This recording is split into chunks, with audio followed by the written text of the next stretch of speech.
Why was everyone ignoring her at the briefing table?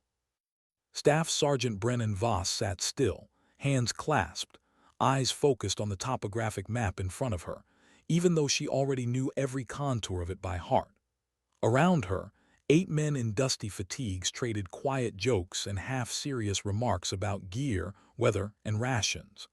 The kind of talk that soldiers use to fill the silence before something dangerous. But no one spoke to her. They looked through her, past her, around her, like she was a visiting civilian who'd accidentally wandered into a war room. She wasn't new. She wasn't inexperienced. But she was something they weren't used to seeing, a female sniper in a room full of SEALs.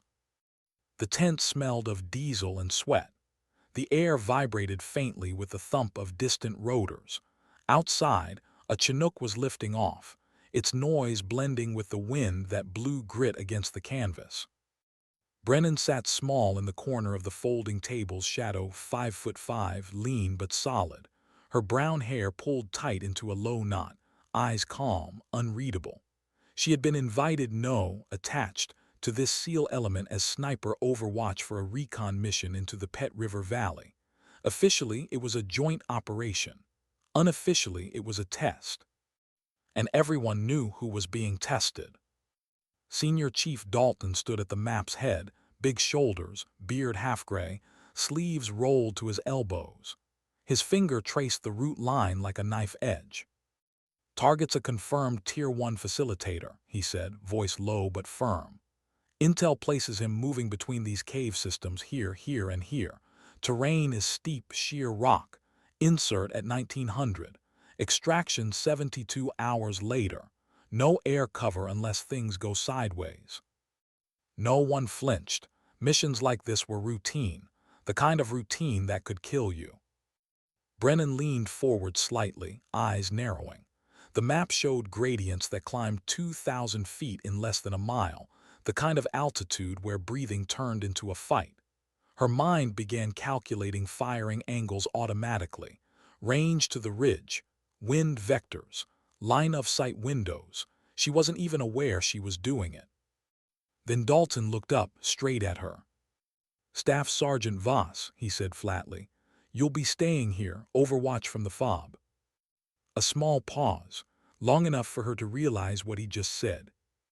"Sir," she replied carefully, "the mission, built around visual confirmation and distance support. I can't do that from 10 clicks away." He didn't blink. "The movement's gonna be rough. We're talking narrow ledges, full combat load, steep climbs. I need operators who can keep up. You'll monitor the comms from here." It was said in a tone that left no room for argument. But Brennan tried anyway, calmly. "I completed the same march standards as anyone on this team. My last patrol in Kunar ran 18 miles in under 10 hours with full sniper loadout. I can." Dalton cut her off. "It's not a question of skill, Sergeant, it's logistics." The younger SEALs chuckled quietly. One of them, Kowalski, she'd learned his name from the roster, leaned back with a smirk. "Logistics meaning, we don't want to carry anyone out if things go bad." A few of the others laughed, not cruelly but dismissively, the kind of laugh that said you're not one of us. Brennan said nothing. She didn't need to. Her father used to say silence was the best answer for men who spoke before thinking.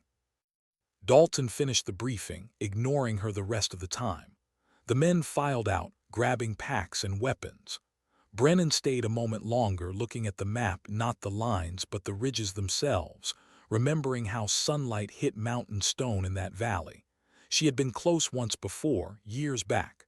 The terrain would eat the unprepared alive.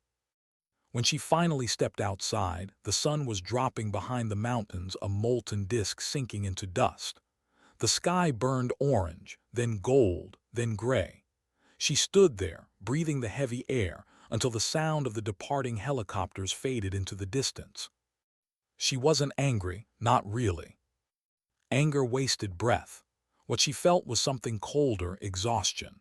The kind that came not from distance or weight but from being questioned, again and again, by people who didn't even know her record. She found an ammo crate by the supply tent and sat down, The evening wind smelled like cordite and oil. She opened the latch on her rifle case and lifted out her M110 7.62 NATO, loopled scope, balanced and steady. Her fingers moved with quiet familiarity. Bolt, chamber, patch, clean. Not because it needed it, because she did. The repetition was a ritual, her way of bleeding out frustration through precision. Every movement exact, patient. She could almost hear her father's voice from back home in Montana. Respect not given, Bren. It's earned. One shot at a time. And sometimes you'll earn it from ghosts because the living ain't ready to give it. She smiled faintly at the memory. Her father, a retired Marine Scout sniper, had taught her wind reading before she could drive. She grew up with mountains that stretched past the horizon and winters that froze cattle fences solid. Out there was no one to impress, just targets, distance, and truth. The truth was math. The truth was wind and gravity. The truth didn't care who you were. Inside the tent, she could still hear Dalton's voice echoing in her head, "You'll monitor from the fob." She told herself it didn't matter, that she'd done her part, that missions didn't need validation. But deep down, something in her refused to settle, because she knew sooner or later something would go wrong. It always did. And when that happened, skill would matter more than muscle. At 1900 hours, the SEAL element lifted off. Brennan listened from the Tactical Operations Center, headset pressed against her ear, eyes scanning the digital map on the screen. Blue icons moved steadily across grid squares, the team advancing through the valley floor toward the Overwatch point. The first night was uneventful. Routine check-ins, radio discipline tight, no contact. She caught herself exhaling between transmissions, a small relief. Day 2 began the same way. Then, at 1400 hours, the radio cracked alive. Static first, then Dalton's voice, tight, urgent. "We've got movement in the valley, multiple armed contacts, at least a dozen, maybe more." The operations officer leaned over Brennan's shoulder. "Can they reposition?" "Trying," Dalton replied. "We're moving higher for better sightlines." Then the sound changed. A burst of gunfire, short, sharp, then shouting. "Contact front, RPGs." The rest dissolved into chaos. Brennan's hands clenched. She switched channels, scanning. Another voice, Kowalski, strained. "We're pinned, taking fire from both ridges. They've got the high ground." The TOC filled with noise, overlapping radio chatter, location markers, command voices. Brennan's pulse spiked, but her breathing stayed steady. Years of training kicked in like a reflex. "Can we get air support?" someone asked. "Negative, cloud cover too heavy. Artillery out of range." The SEAL team was trapped in a canyon, narrow, steep, with nowhere to maneuver. Brennan saw it on the map. A blue icon flashing red, the distress signal. She zoomed in. The coordinates scrolled across her screen. 7 miles north, 3,000 feet up. She didn't even think. The operations officer turned to her. "Could you make it there on foot?" She looked at him, then at the numbers again. 7 miles uphill at night, alone. "Yes," she said quietly. He blinked. "You sure?" "Yes." No hesitation, no drama, just the sound of someone deciding what needed to be done. She left within 15 minutes. No fanfare, no orders, just a direction and a decision. Outside, the air had cooled. The mountains loomed dark and jagged under a heavy sky. She loaded her pack M110, 180 rounds hydration pack, trauma kit, checked her sidearm, checked her scope, adjusted straps. Then she walked into the dark. The first mile was flat, easy. Then the incline began. Loose gravel gave way to jagged rock. Her boots slipped once, twice. She caught herself, steadying her breath. The world around her was silent except for the whisper of wind and her own heartbeat. She climbed, crawled, moved through brush that tore at her sleeves. The cold bit into her lungs. She ignored it. The thought of those men pinned down somewhere ahead, men who had dismissed her, didn't make her angry. It made her focused. By 300, her legs burned. Her back screamed, but she kept climbing. The ridgeline was close now. She could see faint flashes in the distance, the dull orange bloom of tracer fire bouncing against canyon walls. She hit the crest just before dawn. Below, the valley opened like a wound, a dry streambed cutting between walls of stone. Muzzle flashes flickered in the dark. She saw them, 12, maybe more. Enemy fighters scattered across the opposite ridge, firing down at the SEAL position below. Her hands moved automatically, rifle out, bipod down, scope dialed. Wind 12 miles per hour northwest. Range 800 meters. Distance correction -1.3 mils. She exhaled slowly, let her heart rate drop. Then she squeezed. The first shot cracked across the valley, a clean, distant thump. A man dropped mid-command. The others froze, unsure where it came from. She shifted, adjusted. Second shot. Another target fell, third shot. A man with an RPG slumped sideways before he could fire. Brennan worked methodically, like a machine built from breath and patience. Each movement small, deliberate. Through her scope, she could see Dalton's team pinned but still alive. They couldn't see her. They didn't know who was saving them. She didn't need them to. Because this wasn't about being seen. It was about being right. And sometimes respect wasn't something you heard spoken aloud. It was something you earned in silence, one shot at a time. The echo of that third shot rolled through the canyon like distant thunder. Then silence. For a heartbeat, the valley held its breath. Smoke hung over the rocks. Dust drifted down the canyon wall in lazy spirals. Brennan stayed still, cheek pressed to the stock, breath shallow, pulse steady. Through the scope, she could see the confusion ripple through the enemy ranks. They ducked, scattered, pointed rifles toward shadows that weren't her. That was the advantage of distance, of patience. She let them guess. A fighter moved to flank the others, using the boulders as cover. He lifted his head for half a second. That was enough. Brennan's trigger broke clean, and the round found him before he could blink. One by one, she thinned their numbers, not in bursts of fire but in surgical, deliberate rhythm. Like time itself was her weapon. Down below, she saw movement, Dalton's team pulling one of the wounded behind cover, trying to stabilize him. They didn't know where the shots were coming from, but they knew someone had their back. She shifted position, crawling a few feet higher on the ridge to adjust her angle. The rock scraped her palms raw, but she didn't notice. Her entire world had narrowed to the scope's circle and the sound of her breathing. Exhale, squeeze, breathe, wait. Each shot was a promise, a quiet message to men who'd once doubted her. You're not alone.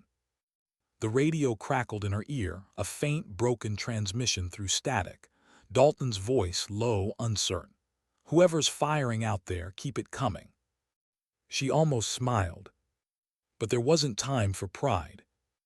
The fighters below were reorganizing, pulling back toward a cluster of rocks higher on the slope. They'd realized what was happening, that someone was picking them apart from above. Brennan adjusted her range. 860 meters now. The wind had shifted, softer, more variable. She made the correction in her head. Her finger brushed the trigger again, smooth, cold, certain. Another man dropped, then another. It went on like that for minutes that felt like hours. The battle didn't roar, it pulsed. Short bursts of gunfire, then silence. Then another crack from her rifle that bent the balance again. When the last echo faded, there were no more muzzle flashes from the opposing ridge. Only smoke. Brennan pulled back from the scope, eyes burning from focus. Her hands were shaking, not from fear, but from the strain of perfect control. The kind of trembling that came after holding yourself absolutely still for too long. She forced herself to breathe deeply, to come back. Down below, she could see the SEALs starting to move, cautious, quick. 2 men carrying one who couldn't stand. Dalton was barking orders, gesturing toward a new position deeper in the canyon where the walls narrowed. Safer. Defensible. She scanned the horizon again, one last check for movement. Nothing. Then she leaned back against the rock, closing her eyes for a moment. It hit her all at once, the weight of what she'd just done and what still might come. 12 confirmed kills, maybe more. Lives ended through glass and crosshairs.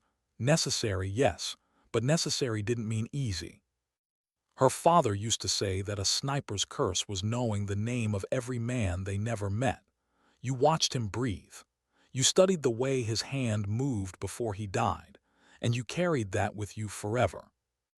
Brennan had carried many already. She looked down at her hands, small, scarred, trembling, and whispered under her breath, "Stay with me." The radio broke the silence again. "This is Dalton. We're moving. Whoever's on that ridge, thank you." She clicked her mic once in acknowledgement, nothing more. Because words weren't her job, results were.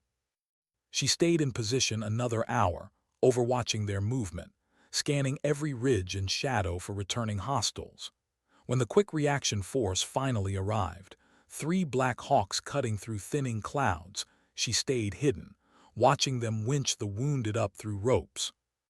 Only when the last bird lifted off did she move. The climb down took twice as long as the climb up.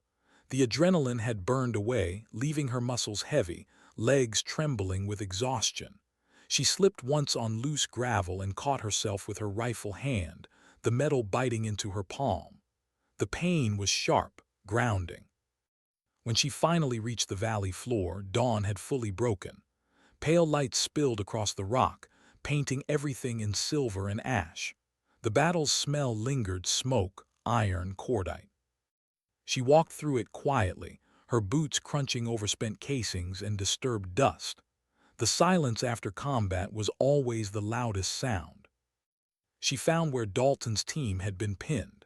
The ground was torn up, bullet scars in the stone, fragments of grenades, blood dark and drying on the earth. Brennan crouched, tracing a finger over the groove her own rounds had carved into the opposite rock face. Perfect lines, predictable arcs, cold, beautiful math. She sat there for a while, not mourning, not celebrating, just existing in the space between what she'd done and what it meant. When she finally started the long walk back toward the fob, the sun had risen fully, washing the world in a brutal, blinding light. Every step hurt. Her shoulders ached under the weight of her pack, but she kept moving, one careful stride after another. Somewhere around midday, as she crested a smaller ridge, she caught movement below, the distant shape of helicopters flying toward Bagram. The survivors. She stopped, resting her hands on her knees, and exhaled long and hard. She didn't wave, she didn't need to. They'd know eventually. Back at forward operating base shank, the gate guard stared as she approached, dusty, blood-smeared eyes half dead from fatigue. One of them opened his mouth to ask, then thought better of it. She nodded once, walked past, and went straight to the operations tent. Inside, the air was cool from the generator-powered fans. The radio chatter was low. The officer who'd sent her out looked up in shock. "Jesus, Voss, you made it back." "Mission complete," she said quietly. He blinked, unsure what that meant. You went all the way up there." "Someone had to." She set her rifle down on the table, muzzle clear, safety on. It looked like a weapon and a story all at once. The barrel was scorched, the stock scratched. A thin streak of dried blood ran along the receiver, hers from the fall. The officer didn't speak again. He just nodded slowly. Brennan removed her gloves, flexed her fingers, and walked out. The rest of the day passed in fragments, debriefs, reports, the quiet murmur of a base returning to routine. But nothing felt routine. The story was already spreading. Men who hadn't spoken to her before now watched her when she passed. Some nodded. Some avoided her eyes. Dalton's team was airlifted to Bagram that evening. 2 wounded, none dead. That night Brennan lay on her cot staring at the tent ceiling. The canvas flapped softly in the wind. She couldn't sleep. The adrenaline had gone, but her mind wouldn't stop replaying the day. The climb, The shots, the faces through the scope. She remembered her father's words again about respect, about silence. But she also remembered something else he used to say. Courage isn't loud, Bren. It's quiet. It's the moment you move when no one's watching. She turned on her side and closed her eyes, finally letting herself feel the exhaustion she'd been holding off. When she woke, the camp was already buzzing. A chopper had landed at dawn. Dalton himself had come back. He walked into her tent unannounced, still bandaged, face sunburned, eyes tired but clear. For a long moment, neither spoke. Then he set a folded piece of paper on the table between them, the official after-action report. "I wrote it myself," he said. Brennan nodded, not touching it. Dalton looked at her rifle leaning by the cot, then back at her. "You saved 8 of my men," he said finally. His voice cracked slightly on the word saved. "I was wrong about you." Brennan studied him, the weight in his shoulders, the honesty in his face. There was no condescension left, no resistance. "People are wrong all the time," she said softly. "What matters is what they do after." He gave a small, tired smile. "You ever need a team to vouch for you again, you've got one." When he left, she finally opened the paper. The words blurred slightly from her tired eyes, but she could read enough to see her name listed under actions resulting in preservation of life. Below that, a recommendation for commendation. She folded it again slowly and placed it under her pillow. Outside, the mountains were bathed in gold again, the same gold as the day before, when she'd sat on that ammo crate cleaning her rifle, invisible to everyone around her. Now the same wind blew across her face, the same dust clung to her boots, but something had shifted. Not in the world, in her. She realized that respect wasn't about being seen. It was about doing what needed to be done when it would have been easier to do nothing. And maybe, just maybe, that was what strength really meant. Sometimes dignity doesn't speak, it simply acts. Why did she still hear the mountains in her dreams? Even after the mission ended, after the report was filed, after the commendation quietly passed through channels and the base moved on, the sound remained. Wind howling through canyons. Distant echoes that could have been gunfire or ghosts. Brennan Voss sat alone outside the barracks on a folding chair that had seen better days, boots on the dust, coffee cooling in her hands. The sun hadn't fully risen yet. The horizon was pale gray, a faint promise of light above the jagged ridgelines of eastern Afghanistan. She hadn't slept, not really. Her body had shut down for a few hours, but her mind had kept walking through the canyon over the rocks, reliving every inch of that climb, every shot, every breath. Some memories don't fade. They replay until they lose color. She looked down at her hands. The scrapes were healing, the bruises darkening to that dull yellow of recovery. Her fingers still carried the faint ache of recoil. It grounded her, proof she hadn't imagined it. A convoy rumbled past in the distance, engines growling through the morning stillness. The world went on. New missions, new names, new dangers. The war didn't pause to remember the people who held it together for a few hours on some forgotten ridge. But Brennan remembered. She always remembered. She thought about Dalton's face, the look in his eyes when he'd come to thank her. Not pride, not guilt. Gratitude. It had surprised her how much that mattered. Not because she needed validation, but because it reminded her that people could still change their minds. That maybe the wall wasn't as high as she'd thought. She took a sip of coffee. It was bitter, burned from the pot the way all fob coffee tasted. She didn't care. Her father used to make coffee just like this, strong enough to strip paint, served in chipped mugs at dawn. He'd sit on the porch, staring at the mist rolling off the Montana hills, saying nothing for half an hour. He called it letting the world wake up before you do. He had been a quiet man, not cold, just deliberate. He never told her what to do, he showed her. She was 7 the first time he handed her a rifle, a .22 bolt action that weighed half as much as she did.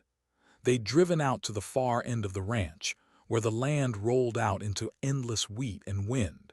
He set up a tin can on a fence post and knelt beside her. "Don't think about the noise," he said. "Think about the stillness before it." She missed the first 5 shots, hit the can on the 6th. He didn't say good job. He just nodded, took the rifle, reloaded, and handed it back. "Do it again." She did again and again until her shoulder ached and her eyes watered from focus. By the end of the afternoon, she could hit the can every time. That night they sat by the fire while her mother cooked dinner, and he finally spoke. "You'll hear people tell you that patience is weakness," he said, stirring his coffee. "They're wrong. Patience is control, control's what wins." Those words had never left her. Years later, when she joined the army at 18, he didn't say goodbye at the bus station. He just looked at her pack, at her uniform, and said, "Remember who you are." She remembered. But remembering didn't make it easy. At Fort Benning, sniper school wasn't built for comfort or conversation. The instructors didn't yell much. They didn't need to. They broke you quietly through repetition, through failure, through the sound of your own breathing while you tried to stay still in the mud for hours. Brennan learned to move with the wind, to read it from grass blades and heat shimmer, to time her heartbeats between shots. The hardest part wasn't physical, it was being invisible. The male trainees didn't hate her, most didn't even talk to her. They just pretended she wasn't there.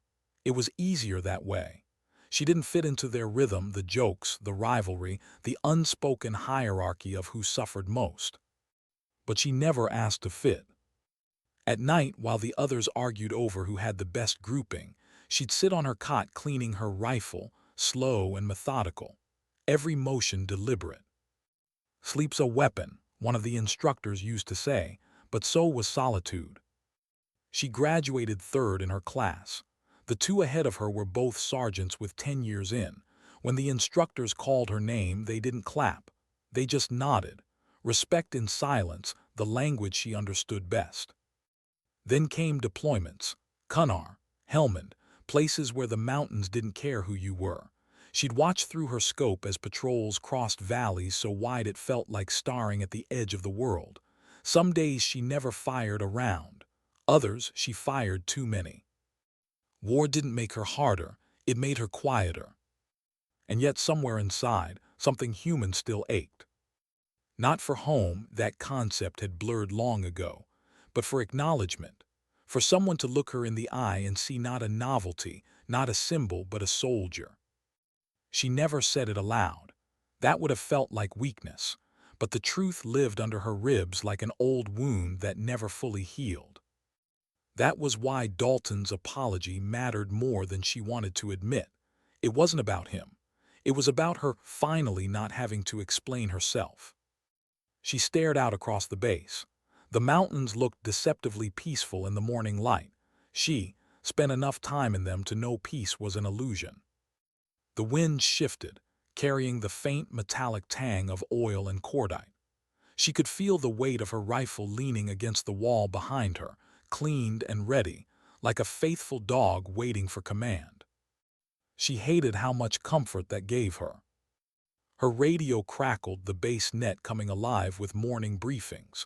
A different team this time, heading out for recon near the same valley. She recognized one of the names, Kowalski, the same man who'd once laughed at her. He was still there, still fighting, probably carrying a scar or 2 from that day in the canyon.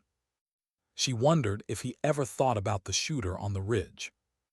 A voice behind her pulled her back. "You don't sleep much, do you?" Brennan turned. It was Lieutenant Harlan, one of the younger intel officers.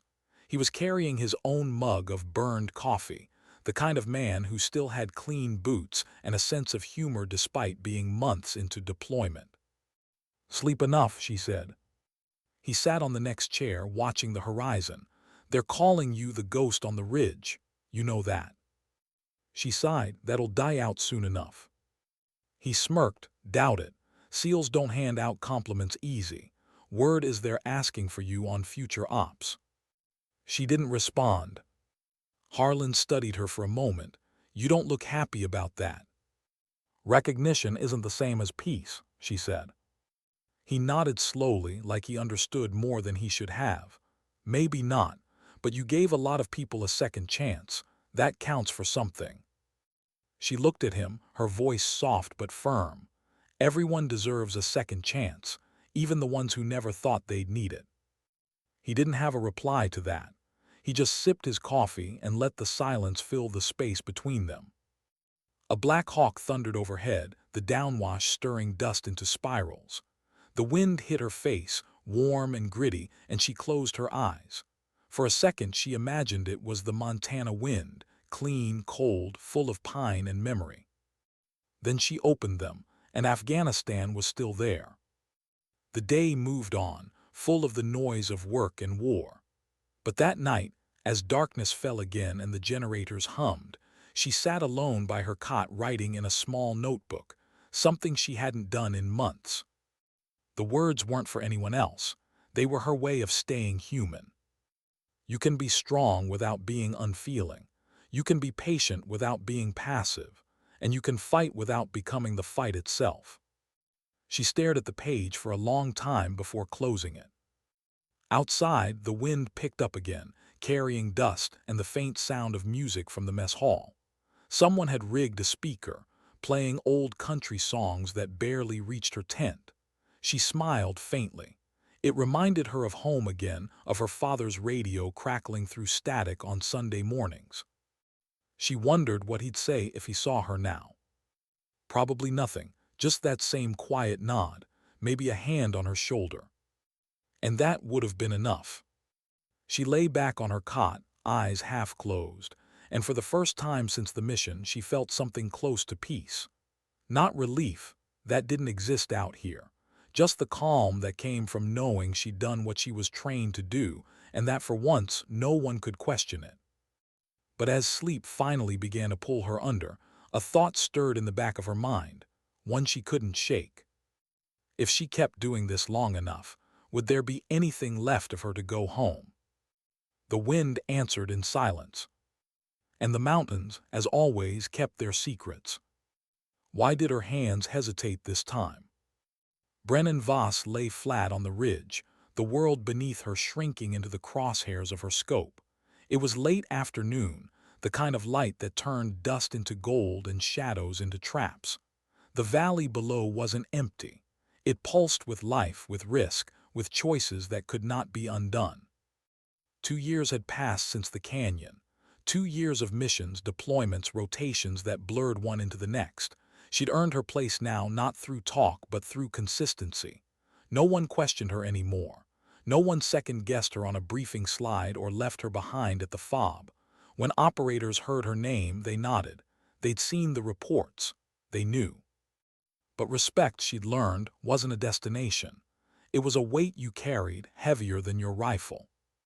This mission was supposed to be simple.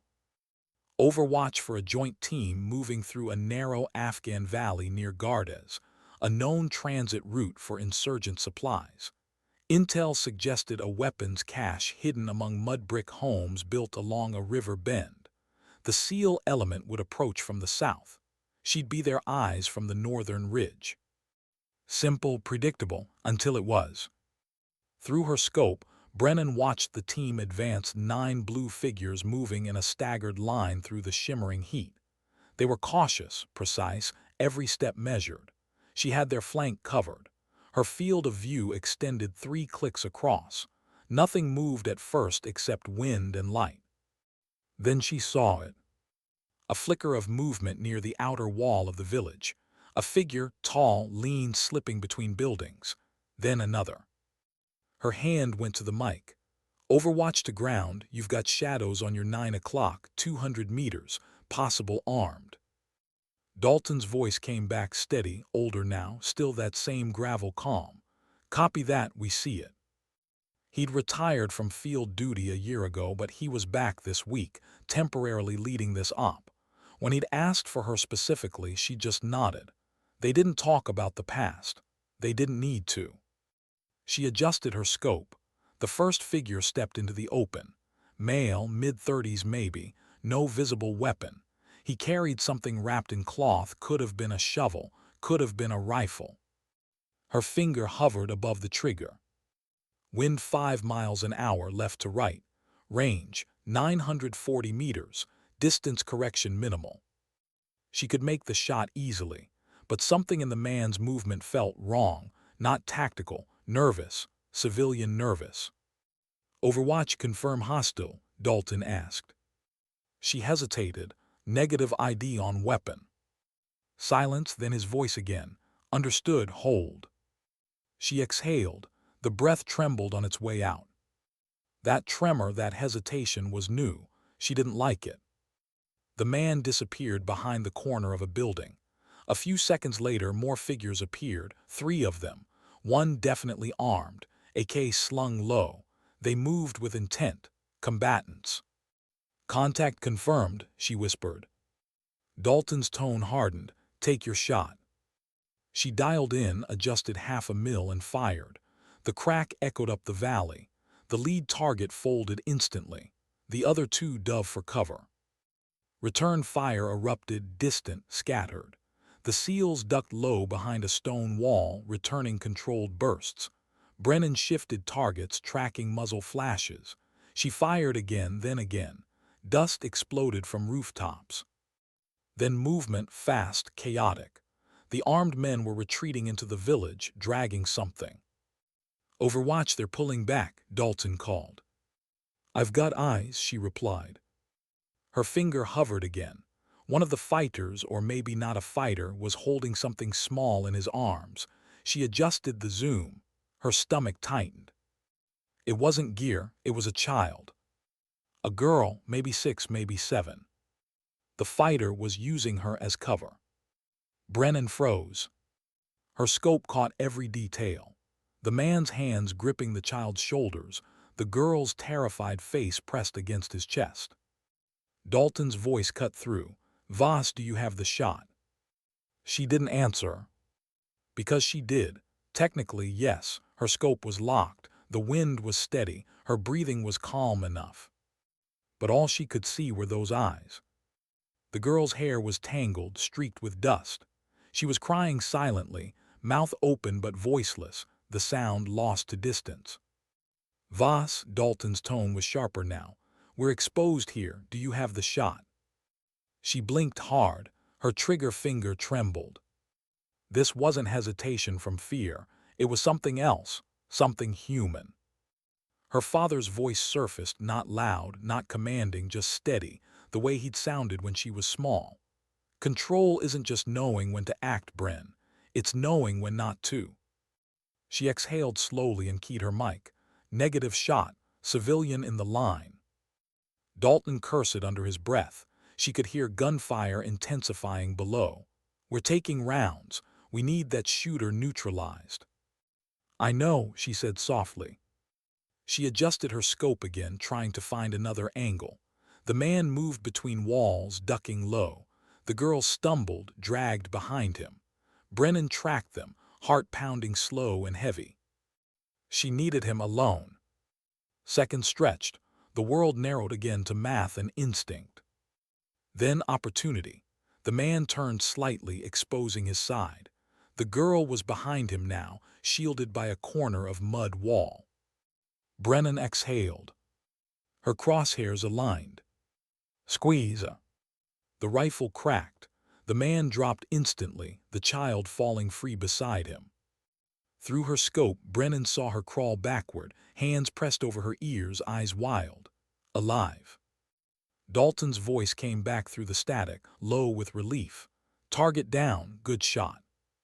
But Brennan didn't feel relief. She just watched as the girl ran, stumbling, crying into the arms of another woman who had appeared from one of the huts. The woman dragged her inside, disappearing from view. The radio crackled again. Ground secure, no further contacts. Copy, Brennan said quietly, pulling her eye from the scope. Her voice was calm, but her chest felt hollow. She sat back, looking at the valley below, at the stillness that followed. The others would call it a clean shot, textbook. She'd done what needed to be done. but the image of the girl's face wouldn't leave her. When the team extracted later that evening, Brennan stayed behind on the ridge until the sun went down. She sat in the fading light, rifle across her lap, listening to the wind howl through the rocks. It sounded almost like breathing. When she finally made it back to base, Dalton found her sitting outside the hangar, helmet off, dirt streaked across her face. He walked up quietly, hands in his pockets. "You saved us again," he said. She didn't look up. "You ever wonder how many lives we trade to save one?" He frowned slightly. "You did what had to be done, that's the job." Brennan nodded slowly. "That's what scares me." Dalton didn't answer. He just sat beside her, the two of them staring at the horizon where the last traces of daylight were fading. After a while he said quietly, "You made the right call, Voss. You didn't rush. You didn't panic. You waited for the shot that didn't cost more than it had to. That's why you're still here." She turned to him then. Her eyes were tired, hollow, reflective. "Then why doesn't it feel like winning?" He didn't have an answer. Somewhere in the distance, a muezzin's call to prayer drifted through the air, soft and haunting. It echoed off the canyon walls, blurring into the wind. Brennan closed her eyes. For a long time, neither of them spoke. Later that night, alone in her tent, she opened her notebook again. Her hand trembled slightly as she wrote. "Precision without conscience is just another form of blindness.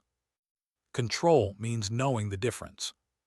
She stopped, stared at the words for a moment, then underlined the last sentence. The next day, command circulated the footage, drone confirmation of her shot. Perfect execution. The team survived. Mission accomplished. The official report said, "Engaged hostile combatant using human shield. Civilian unharmed." It sounded so clean on paper. But she couldn't unsee the fear in that child's eyes. And she knew, deep down, that every perfect shot came with a cost no metal could measure. That night she stood outside her tent again, staring at the mountains under a half-moon sky. The ridges glowed silver. The air smelled like dust and cold. She whispered into the emptiness, not to anyone, just to the silence itself. "Please don't let me forget what it feels like to hesitate." Because that hesitation, that moment of doubt, was what kept her human. And she feared the day she stopped feeling it. The wind moved through the valley, soft and endless. Somewhere far away, a helicopter's rotors began to spin, carrying someone else into the dark. Brennan stood there until it was gone. Then she turned, walked back inside and closed her eyes, knowing tomorrow would bring another briefing, another mission, another decision only she could live with. The mountains, indifferent and eternal, watched in silence. And she wondered if they ever judged the people who fought beneath them, or if they, too, understood that sometimes mercy hides inside the trigger pull you almost don't take. When did respect start feeling like loneliness? Brennan Voss walked through the operations tent, and the conversations around her dimmed. Not out of malice, out of awe, quiet nods, half smiles. The kind of silence reserved for people who have seen things others only whisper about. She'd become a name, a call sign passed between teams. "Get Voss on Overwatch," they'd say. "If she's up there, we'll make it back." It wasn't arrogance, it was record. Numbers don't lie.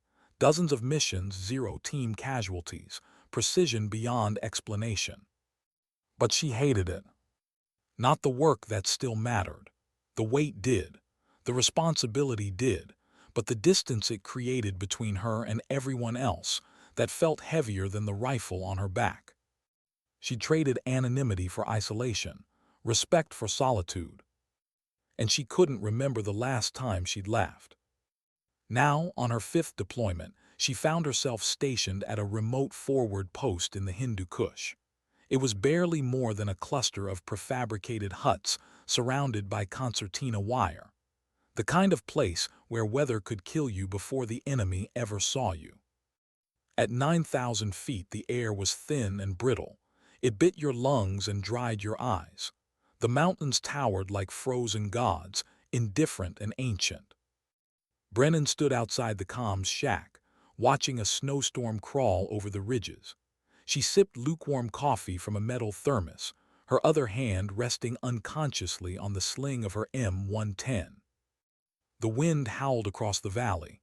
Somewhere in the distance, gunfire echoed faint, intermittent, not close, not yet. A young private stepped out of the shack, shivering, holding a clipboard. His cheeks were raw from cold. "Ma'am, they want you in the briefing room." She nodded, "Be there in a minute."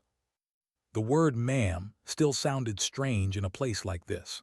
Respectful but cautious, like they weren't sure whether to salute or step back. Inside, the briefing room was cramped.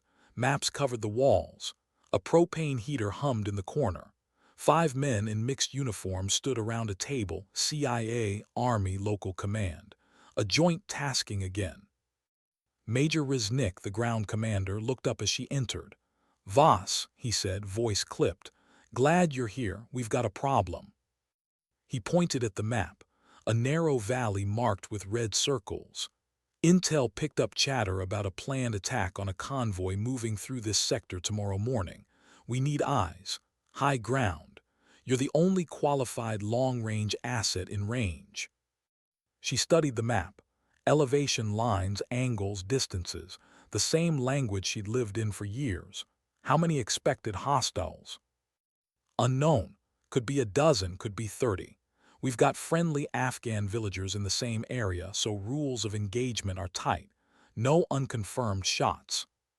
Brennan nodded, understood. Riznik paused, studying her face. "You've done this before." "Too many times," she said quietly. He gave a humorless smile. "Then you know what happens if we're wrong." She looked at the map again, at the little red circles marking potential ambush points. Each one was a life waiting to end, one way or another. That night she cleaned her rifle for the 100th time. Not because it needed it, because it calmed her. Every motion familiar, methodical, like prayer. Her tent was quiet except for the sound of the storm outside. Snowflakes slapped against the canvas, melting instantly. The wind moaned through the mountain passes. She tried to write in her notebook but couldn't. The words wouldn't come. She thought of her father again, of the nights she'd find him sitting by the fire, staring into nothing. She used to think he was lost in memory. Now she realized he was trying to forget. When she closed her eyes, she still saw the little girl from Gardes. The way her face twisted in fear, her small hands clutching at air.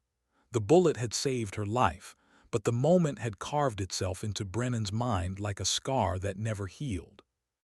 She whispered into the dark, "Don't forget." Morning came cold and pale. The storm had passed, leaving a sky so clear it hurt to look at. The air was razor sharp. She moved out before dawn alone, always alone.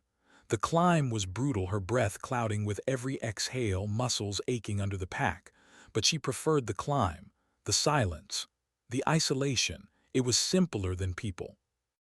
When she reached the ridge, the valley stretched below, silent, almost serene. She could see the convoy route winding like a scar through the snow. She set up her rifle, adjusted her bipod, checked range and wind. The world slowed down to numbers again. Hours passed, she barely moved. Only her eyes shifted, scanning, waiting. At 9:30, movement. A cluster of figures in the distance, dark against white, too still to be villagers, too organized. She zoomed in, weapons confirmed. "Overwatch to command," she murmured into her mic. "I've got contact, 12, maybe more, moving to intercept the convoy." "Copy that," came Riznik's voice. "Engage when ready." She lined up the first shot. Wind 5 knots left to right. Range 1,100 meters. Adjust for cold air density. Exhale. The rifle bucked softly. One down, then another. The formation broke. Panic rippled. She moved methodically, controlling the tempo, shot, breath, adjust, shot. Through the radio, she could hear the convoy reacting. "Taking fire. Who the hell's covering us?" Friendly Overwatch, Riznik replied. Keep moving. The vehicles accelerated, tires cutting through snow. She could almost see the relief even from this distance. But as the last truck passed through the kill zone, something flickered in her scope. A figure, smaller than the others, stumbling in the snow near the ambush site. Not armed. She zoomed in. A boy no older than 12, barefoot, shivering, waving his arms. Command, I've got a civilian in the kill zone, she said. Copy, Riznik replied. We'll send recovery after secure. But then she saw it, a man breaking from the tree line behind the boy, rifle raised. The boy didn't see him. Brennan's scope locked on the shooter, range 900 meters. She inhaled. And then the boy moved, directly into her line of fire. Overwatch, you've got 3 seconds, Riznik barked. She hesitated. Every calculation screamed shoot. Every instinct screamed don't. Her father's voice came again, quiet, unrelenting. Patience is control, but mercy is harder. She waited half a second longer, a heartbeat too long. The man fired first. Through her scope, she saw the boy drop. Her own shot followed instinctively, hitting the shooter dead center. He fell beside the child, lifeless. The world went silent again. Her breath caught. Target neutralized, she said mechanically. Confirm civilian status, command replied. She didn't answer. She was staring through her scope at the boy's still body, snow turning red around him. Riznik's voice came again, sharper. Voss, confirm. Her throat tightened. Civilian down, she whispered. The line went quiet. She stayed on that ridge long after the convoy was safe, long after the last radio call faded. By the time she made it back to base, dusk had fallen. The world looked colder, smaller. She walked straight to the armory, placed her rifle on the table, and just stared at it. Her reflection looked back from the metal, tired, hollow, human. Riznik found her there an hour later. We recovered the boy, he said quietly. He didn't make it. She didn't look up. I know. You couldn't have done anything differently. I could have shot sooner. He hesitated. Maybe, but then you might have hit him anyway. Brennan finally met his eyes. That's the problem, we'll never know. Riznik sighed, rubbed a hand over his face. You've done more good than anyone on this base, Voss. Don't lose yourself over one bad day. She smiled faintly, a broken, tired smile. That's how it starts, Major, one bad day at a time. That night she didn't write in her notebook. She just stared at it. Outside, the snow kept falling, soft and endless, erasing the footprints of the day. She thought of the boy, of the little girl, of the canyon, of every face she'd seen through glass. And for the first time since she'd joined the army, she wondered if maybe being the best wasn't the same as being right. She lay down on her cot and whispered into the dark, Dad, how do you stop being proud of what you're good at? No answer came, only the wind whispering against the canvas like distant breathing. By morning, the storm had buried the valley. The report listed the mission as a success. But in her heart, something had shifted quietly, irrevocably. Because every legend, sooner or later, realizes the cost of being unbreakable. And Brennan Voss was beginning to feel every crack. When does duty stop being enough? The question haunted Brennan Voss long before the next mission came. It lived in her silence, in the spaces between gunfire and sleep, in the breath she held before every shot. Weeks passed after the snowstorm operation. She filed her reports, cleaned her rifle, kept her head down.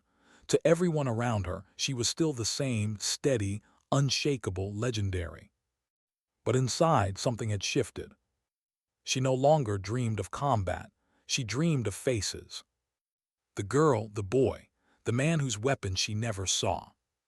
Her father's voice, calm, steady, impossible to silence.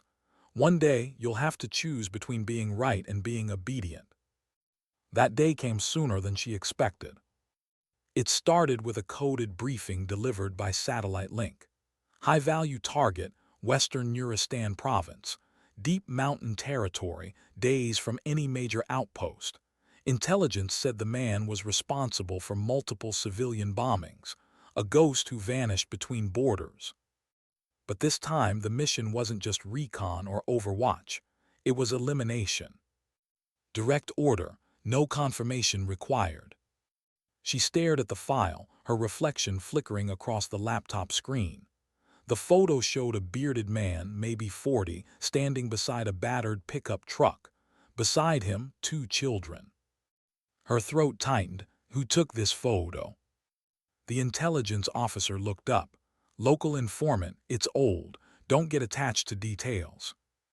Are we sure he's still with family? Unknown. Our sources say he moves often, but we can't risk another bombing. Brennan closed the file slowly.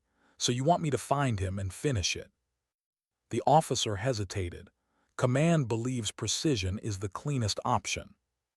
Clean, she hated that word. Nothing about killing was ever clean. That night she sat alone under a dying lantern, staring at her rifle. The steel reflected the faint light, cold and unfeeling. She traced a finger along the barrel, the same weapon that had saved men, taken lives, and now asked her to blur the line between both. By dawn she was in the air, a single-seat reconnaissance craft cutting across the frozen peaks. Her role: infiltration with local guide, confirm target, neutralize. Simple, they said. She learned to fear that word too. Her guide met her at the drop zone, an Afghan man in his 40s named Rahim, quiet, stoic, the kind of man who had seen too many winters and too few endings. You go after Ghost, he said in broken English. He dangerous, but family man too, war change people. Brennan nodded. War changes everyone. The trek took 2 days through narrow passes and collapsing trails. Snow crunched underfoot. The silence was absolute, broken only by wind and the occasional echo of distant rockfall. On the second evening, Rahim pointed toward a cluster of lights down in a hidden valley. That's him, he whispered. Lives there with people. Maybe 10, maybe 15. Combatants. He shrugged. Men, women, children, hard to know. She set up her rifle at the ridge and peered through the scope. The village was barely a handful of huts clinging to the slope like frost. Smoke rose from a single chimney. No guards, no visible weapons. She adjusted focus. Then she saw him, the man from the photo, older now, sitting outside one of the huts. A small boy sat beside him, carving wood with a knife. The man laughed at something, reached over and ruffled the boy's hair. Brennan felt her stomach twist. She keyed her mic. Command, this is Voss. I've got visual on the target. Copy, came Riznik's voice from base. Confirm positive ID. Confirmed, target in sight. Execute when ready. Her hands froze. Command, she said slowly, there are civilians present, possibly his family. A pause, then coldly, the order stands. She closed her eyes. The headset buzzed with static, with expectation. Her father's words echoed again. Patience is control. Control's what wins, but never let control turn you blind. Through the scope, the man smiled at his son. The child couldn't have been older than 8. Brennan lowered her eye from the rifle. Command, I can't confirm non-combatant separation. Request delay until nightfall. Static, then a hard tone. Negative Voss, windows closing, execute. Her jaw tightened. She stared through the scope again, heartbeat loud in her ears. She could see the man's hands unarmed. No signs of defense. Just another father, unaware that death was watching him through glass and numbers. Execute, Sergeant, Riznik repeated. Her finger rested on the trigger. Then she whispered, barely audible, no. Silence on the comms, then sharp, say again. I said no, not like this. Voss, that's a direct order. She didn't answer. Her breath was shallow, her eyes burning. She turned the rifle slightly, aimed at the truck parked near the hut and squeezed. The round hit the engine block, sparking flame and panic. Shouts erupted from the village. The man grabbed his son, yelling orders. People scattered. The comms exploded with noise. "Voss, what the hell are you doing?" Riznik barked. "Warning shot," she said coldly. "They're evacuating, target moving east with civilians. You want a ghost, you got one." "Voss, you're out of line." She ripped out her earpiece. The sound of the wind filled the void. Down below, chaos unfolded, people running, shouting, dragging what they could carry. The man disappeared into the tree line with his child. Brennan lowered her rifle. Her hands were steady, but her chest felt hollow. She sat there until darkness fell, the valley now silent again except for the faint crackle of the burning truck. By the time she returned to base, the storm had already reached command. Reznik was waiting in the briefing room, jaw tight. "You disobeyed a direct order." She met his eyes.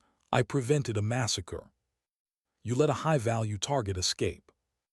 "Maybe, or maybe I stopped us from becoming what we claim to fight." He slammed his fist on the table. "This isn't about philosophy, Voss. You don't get to make those calls." She leaned forward, her voice calm but cold. "You sent me there to be precise, Major. Precision isn't pulling a trigger. It's knowing when not to." For a moment neither spoke.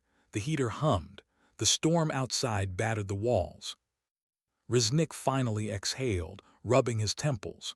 "You've got no idea what kind of fire you just started." "Maybe it's the kind that burns the right things," she said softly. He looked at her, not angry anymore, just tired.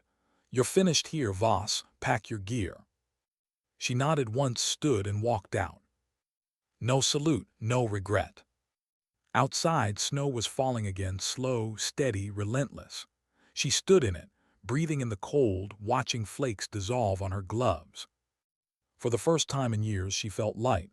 Not happy, not safe, just free. That night she sat by the airstrip waiting for the outbound transport. Her rifle case lay beside her, sealed. She wouldn't open it again. A figure approached, Rahim, the local guide. He'd made his way down from the mountains somehow. "You didn't shoot him," he said simply. "No." He nodded slowly. "He'd take his family, leave Valley, maybe peace now." "Maybe," she said quietly. He studied her face for a moment. "You different now." She gave a faint smile. "Maybe that's what survival looks like." He crouched beside her, eyes thoughtful. "In our language we have word saber, means patience but also faith, the kind you keep when world turn dark." She looked at him, the weight of the word sinking deep. "Saber," she repeated softly. He nodded. "You have much of it, but patience need peace too." When he left, she sat alone again, listening to the slow hum of the generator and the whisper of the wind. The transport plane's lights blinked in the distance.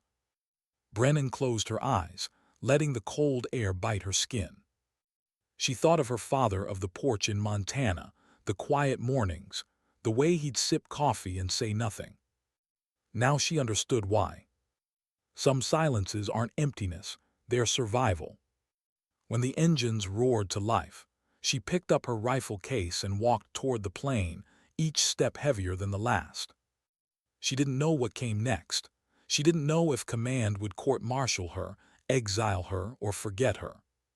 But she knew she'd done the only thing she could live with. Sometimes the bravest shot is the one you don't take. The ramp closed behind her. The noise faded. Outside, the snow erased her footprints one by one, until it looked as if she had never been there at all. How do you come home from a place that never leaves you? When Staff Sergeant Brennan Voss stepped off the transport plane at Dover, the air smelled wrong. Too soft, too clean. After years of dust, diesel, and burnt metal, the scent of rain on concrete felt unreal, like she'd walked into a movie that wasn't hers. She carried a single duffel and the rifle case the Army now labeled evidence. The MPs took it without ceremony. One of them handed her a clipboard, avoiding eye contact. She signed the line that said property under review, pending investigation. Then they let her go. No salute, no handshake, just a woman with dirt still under her nails and silence in her chest. The drive to Fort Bragg took 3 hours. Rain followed the whole way, drumming steady against the window like a heartbeat she no longer trusted. She watched trees blur by and tried not to think. The inquiry began the next morning. 2 officers, 1 civilian analyst, a table, a recorder. They called it a review of conduct. She called it what it was, judgment by people who'd never had to choose between conscience and command. They asked her to recount the Nuristan mission, every detail, every decision. Why did you refuse to fire when ordered? Because the target wasn't a combatant at that moment. How could you know that? I looked. The room went quiet after that. The analyst shifted uncomfortably, tapping a pen. The younger officer looked at her like she'd spoken another language. They dismissed her after 2 hours. No verdict, just a promise of follow-up. Outside the conference room, she found Dalton waiting in the hallway. He wasn't in uniform anymore. Gray beard longer, eyes tired but kind. Word travels fast, he said. She managed a thin smile. I didn't expect visitors. Was passing through, heard they were tearing into you. They're just doing their job. He studied her face, and you were doing yours. She shook her head. Maybe I stopped doing it too well. Dalton leaned against the wall, arms folded. You didn't fail anyone, Voss. You drew a line. Most people don't even see it till it's too late. She looked at him, unsure whether to believe him. They'll probably ground me permanently. Then maybe you finally get some peace. Peace, the word felt foreign on her tongue. They said their goodbyes quietly. He left her with a hand on her shoulder and a look that said everything words couldn't. That night she checked into a small motel off post. She could have stayed in the barracks, but the thought of walls painted army tan made her skin crawl. The room smelled like detergent and old air conditioning.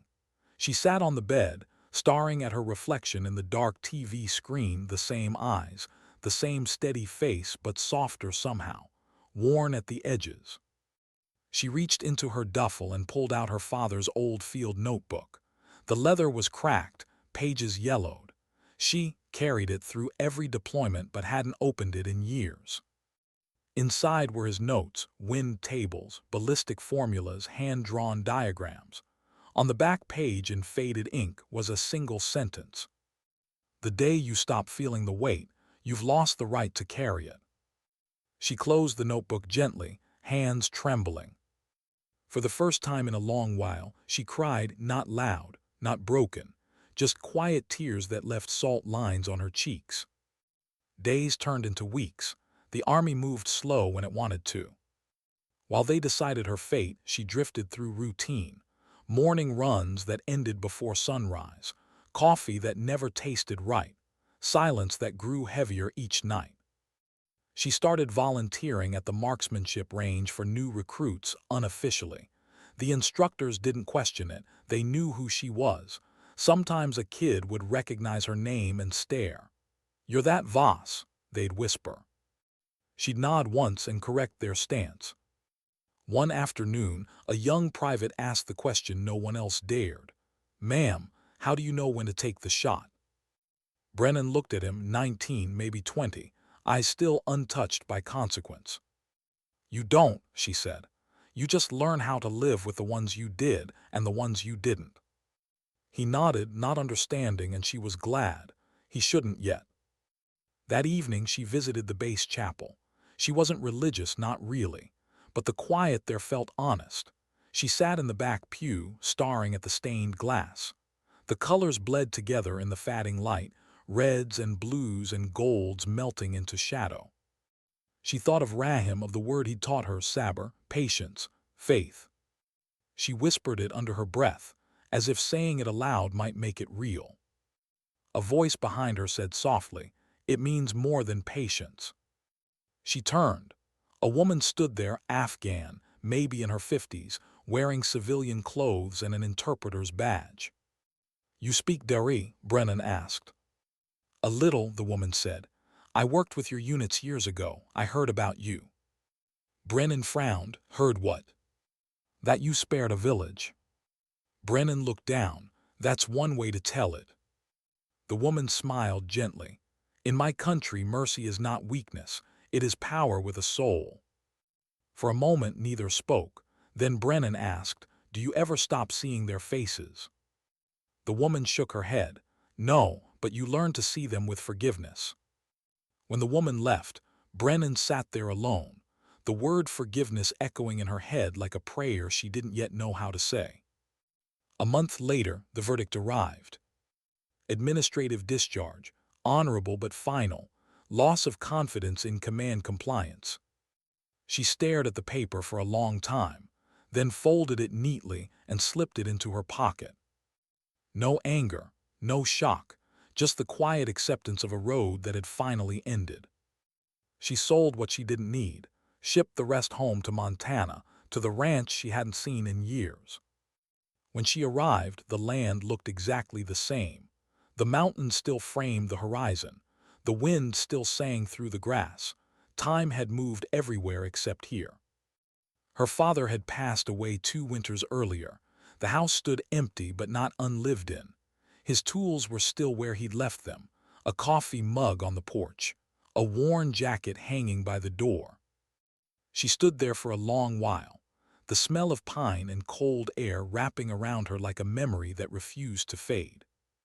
Then she picked up his rifle, the old .22 he taught her with, and walked out to the back pasture. The tin can still hung on the fence post, rusted and dented. She smiled. Her first shot missed.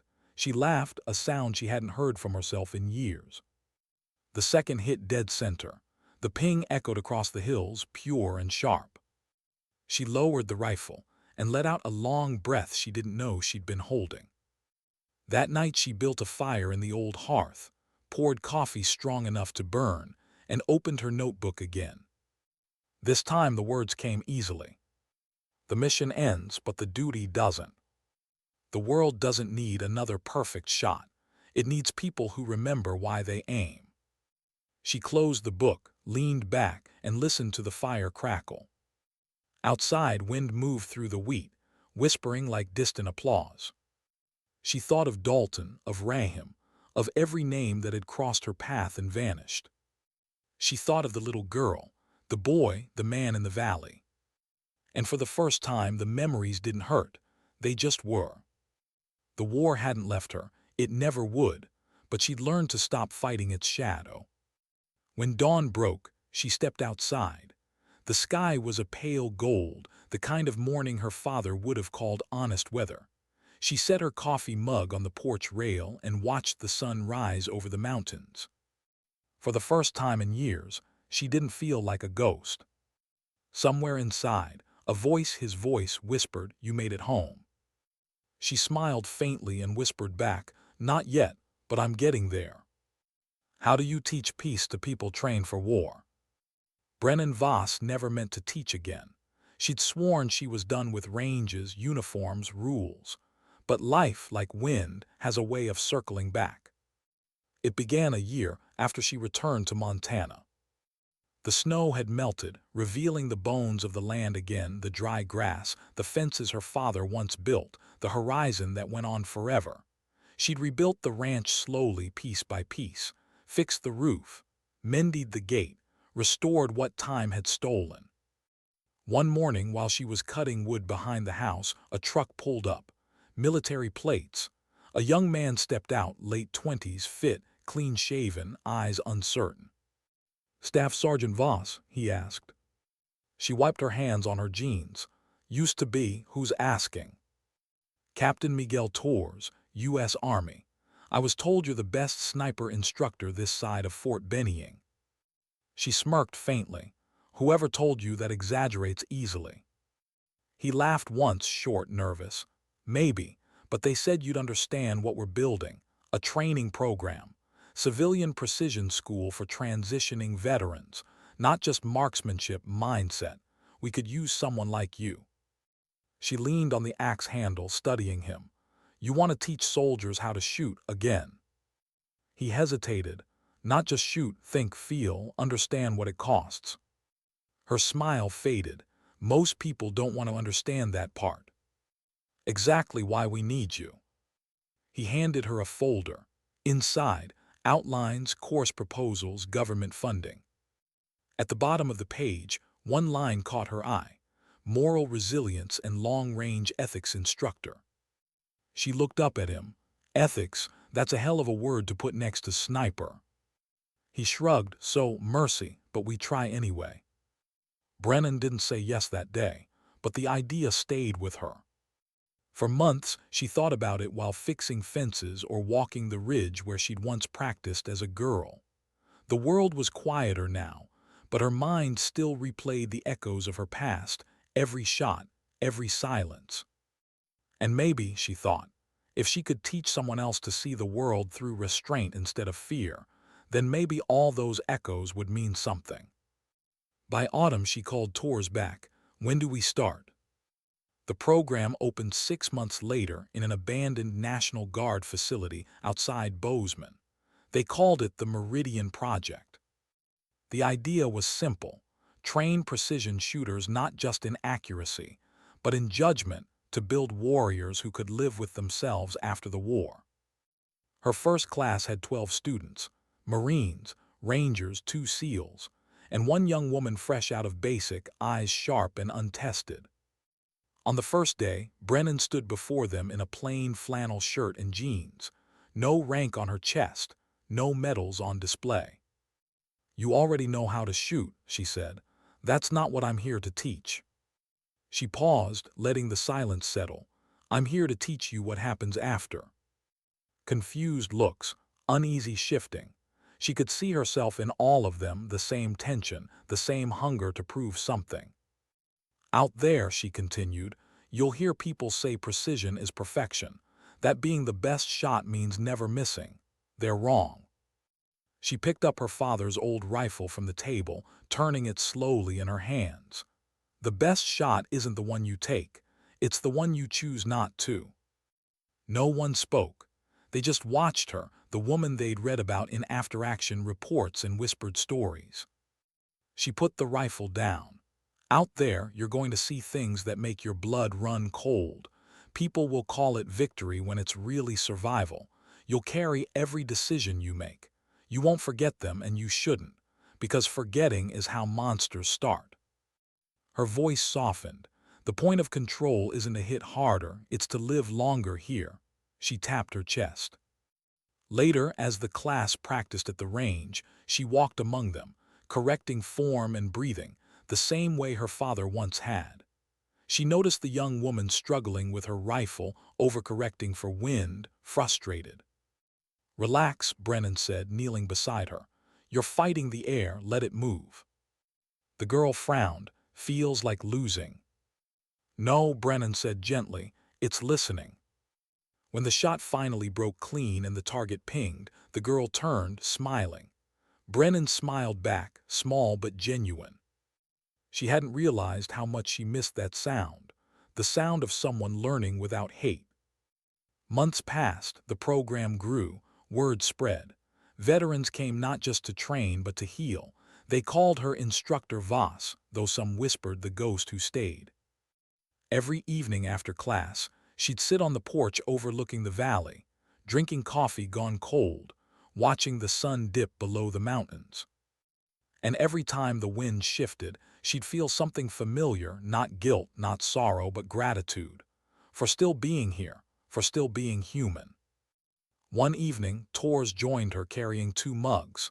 You know, half these kids worship you, he said, handing her one. She chuckled softly.